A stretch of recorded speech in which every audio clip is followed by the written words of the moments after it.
Hello, Dr. Sienkiewicz. This is Allie Knowles doing her final video exam for spiritual theology. I hope the other videos are more entertaining because this one's not so much, but you can enjoy the plants in the background of my living room. So, cool. Get started. The first question is, explain how detachment from material things is not rejection of creation. And I want to start by looking at detachment as the point of departure or redirection of vision or the gaze or the focus from the senses, from the created world to God, which is the formless. And in that sense, we have to realize we need to turn away but not negate creation. And in recognizing that formless, that void of our senses and the non-looking at the creation, we can better realize what the creation is through that union with God and being united with Him in a sense in that dark unknowing, which is actually that immense light that God is, that is overwhelming and is somewhat painful but seems dark, and it's actually the biggest, greatest light we could ever know. And I think that's important to share and state in general, is that formless, that unknowing, that darkness is really just immense light, I think. And yeah, so we have to turn away. And I just want to reiterate, she had a really good image of this, of the man not going to the creation and not having memory and not going to God, but through creation and through memory redirecting it towards God. And I think that's the important part of not seeing it as a gift or appreciating it for itself, but seeing it from the giver and appreciating the giver in that sense. So I've been saying that a lot, but okay. And then the second part is, how does this correspond to man's unity with God in Christ?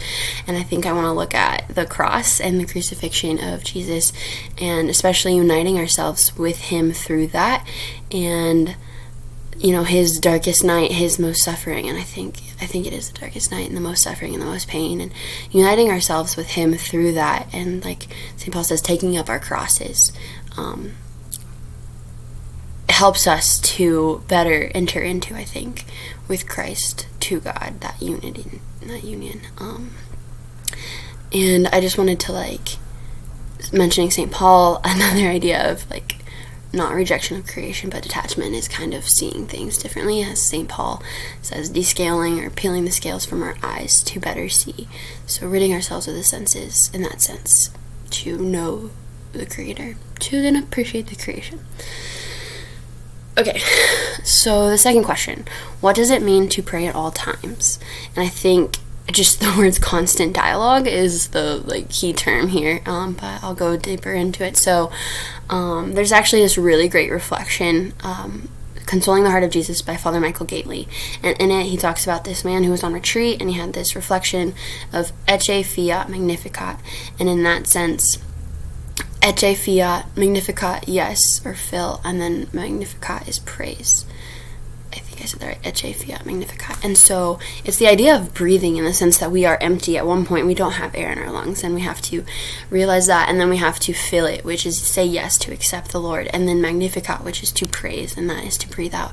And so it's a constant idea of breathing in and then breathing out, and being empty and breathing in, and breathing out and being empty. And that's something that I've always tried to apply. And also just the idea of seeing God in the details, that's something that I try to apply in my life too, is the little things, kind of from question one, realizing that the giver gives so much, and seeing that in everything.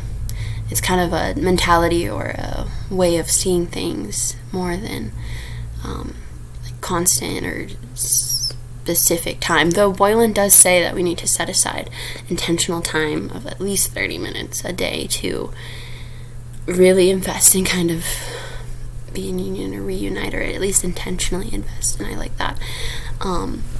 But yeah, to pray at all times, I think, is that idea of breathing, or that idea of vision, and that we are constantly looking and seeing and being in love with God in union, and returning everything in that sense to Him through glorifying it for Him. And yeah.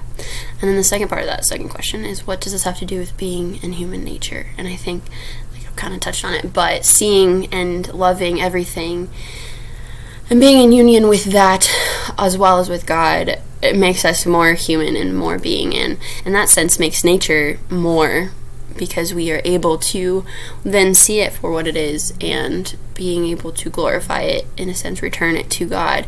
And it's not just sitting there being a waste, but is being appreciated as the gift that it is from the giver, and the giver is being more appreciated as well. I think that's what that is. Okay. And then the third question, or the last questions, is explain one thing that this class has taught you that was most important for living your human life in Christ. There are so many things, but I think the three most important things that I've learned for living my human life in Christ is, one, friendship. And it opened my eyes to what I need to expect in friends, but also what I need to be in friends through Allred. Constantly giving and not expecting to receive, and reflecting on if I receive, but not needing to receive, but being there, being selfless and loving them is a huge important thing that I've filtered and tried to apply to my friendships. And then the dark night in general, just the idea of, embracing that and not turning away or not being afraid of what the great abyss of the dark night might be from God, but encouraging it in a sense, or almost wanting it, but knowing that I can't, do it myself, but uniting myself to God and hoping that I can get that intimate, and hoping that I can see my suffering as that great union, and rejoicing in that more. That's a huge thing that I've learned, is to rejoice in the suffering this semester, and not in a sense asking for it, but uniting it to God has been a huge thing. So not seeing suffering as suffering in a sense anymore, but it is. Anyways, so that's one thing. And then the other thing is prayer. I actually have struggled with prayer for a while, and Boylan's book on prayer called me out, and I see myself in stages, and I know that I am at different stages in life, and I think in a sense it does call me on to try more and to do more, in that sense of that intentional 30 minutes, because I thought just living it out was good, but then I realized I wasn't living it out as much as I should be, and just accepting where I'm at and striving to move forward at all times is that. And most importantly, I think through all of that is just loving God and trying to be in union with Him, and putting that above all things, which is it's the most important. So I've learned a lot. I just wanted to say, I'm leaving, I'm graduating, so thank you for all that you've taught me through all 4 of my classes, and I've learned a lot. My perspective has changed a lot, and thank you for all of that, all that you do as a teacher, and I hope that you and your family have a happy holiday break and have a good teaching experience moving forward. Thank you so much. Happy holidays. Bye.